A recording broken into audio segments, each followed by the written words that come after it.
The 6 weeks after the final FaceTime are a bit of a blur because I, well, I'll be completely honest. I was dealing with the breakup. I completely stopped eating junk food and I started to hit the gym. Plus, I had a Vegas trip planned and nothing was going to stop me from having a good time. So, we are beginning of June. End of July is when the Vegas trip is booked. And remember, even though we booked the trip together, I had booked the hotel room, and as far as I knew, like, he's definitely gonna change his flights, right? And again, I had the hotel room, so I'm thinking Peter was gonna stay with me. So I'm thinking, again, he's gonna change the trip. Like, there's no point. The whole point of us going was going together.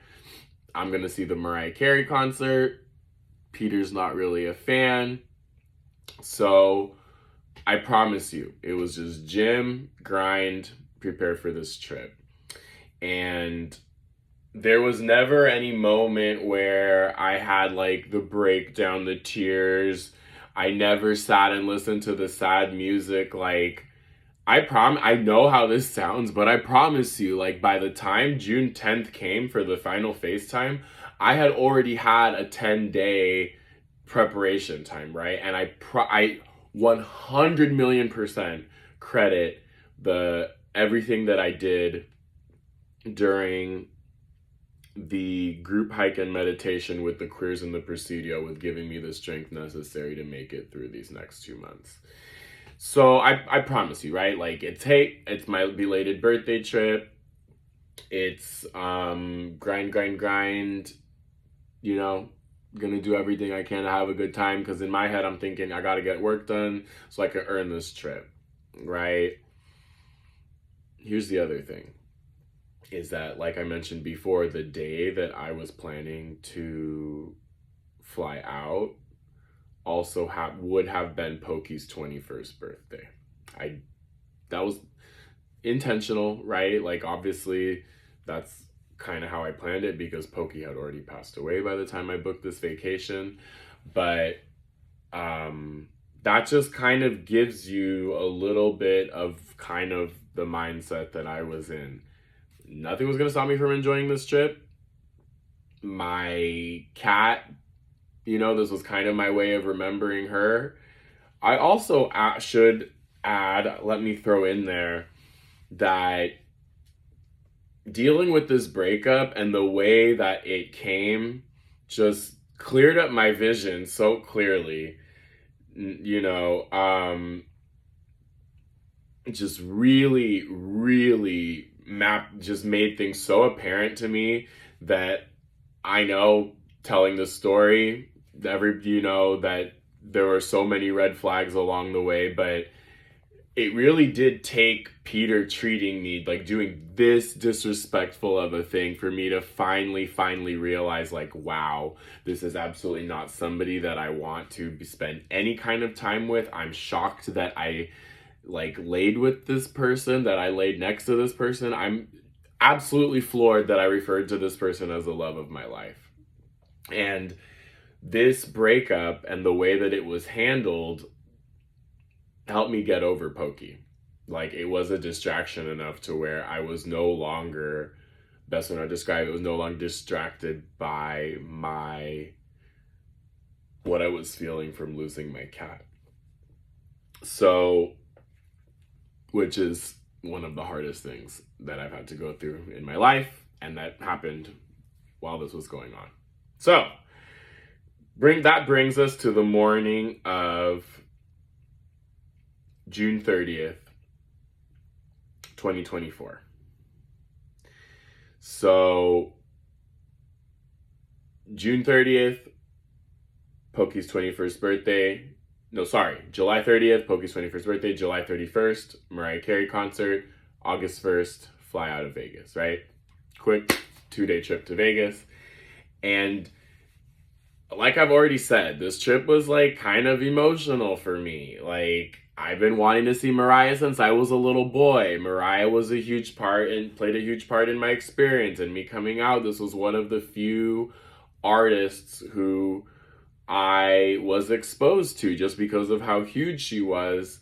And it was a way for me to express my gayness, my queerness, the best way I knew how is the best way I know how to explain it. And then again, the fact that this was also wrapped up in me losing my cat, who was the only person I felt I could talk to about being gay. So this trip was kind of a big deal, right? It's kind of a big deal because I feel like I'm making good on a promise I made to myself as a little boy. Again, and losing a childhood best friend. So all of this is going on that morning when I wake up, right, get ready to go to the airport. It was a nicely timed flight, so it's not like it wasn't super early, wasn't super late. And I'm getting through TSA. I'm the type of person that likes to show up to the airport very early. Like, I usually like to time it to where I have at least 2 to 3 hours. I can be very productive in airport lounges, right? So I'm getting at, it was a clear day, right? I believe it was a Tuesday morning. And I am getting on, getting through TSA, getting onto the flight, all ready to board, and find my seat, buckle up, put the phone on airplane mode, and I look up, and who the flying fuck do I see getting on the plane, not 2 rows ahead of me? Swear to God, I can't make this shit up. There he is, 2 blocks ahead, 2 rows ahead, 2 blocks. And when I tell you that my heart started pounding through my chest, I'm starting to sweat bullets because I had a very brief thought in my head. Maybe I'll see him, but actually no. Of course he changed his flights. It's goddamn 2 months afterwards. Like, there's no way, right? There's no fucking way. We're broken up. Why the fuck would he keep the flight when the whole point of the vacation was for me to see Mariah Carey? I had booked the hotel. Of course at least you're gonna make sure that you're on a different flight, right? No. And here's the other crazy thing, is like, I have problems with my bladder. So when I fly, I'm always very careful about my caffeination so that I'm not standing there peeing. So let me just tell you that morning, I did not have any caffeine, right? And thank God, because my heart is just choo, just like, what the hell is going on? That, ladies and gentlemen, was when it was not the pilot, because that's why we were delayed. That's why we ended up being delayed, when a flight attendant or someone made the announcement that the pilot was actually on another plane. So the pilot was actually landing and then would actually be driven over to our plane, and we were actually going to sit there delayed for an hour. Right after the announcement was made, mind you, we're all buckled up, getting ready to take off, when they say, actually, we're going to be delayed about 45 minutes to an hour, sitting right there on the airspace. That was when Peter unbuckled his seatbelt, got up, and walked to the back of the plane to use the bathroom.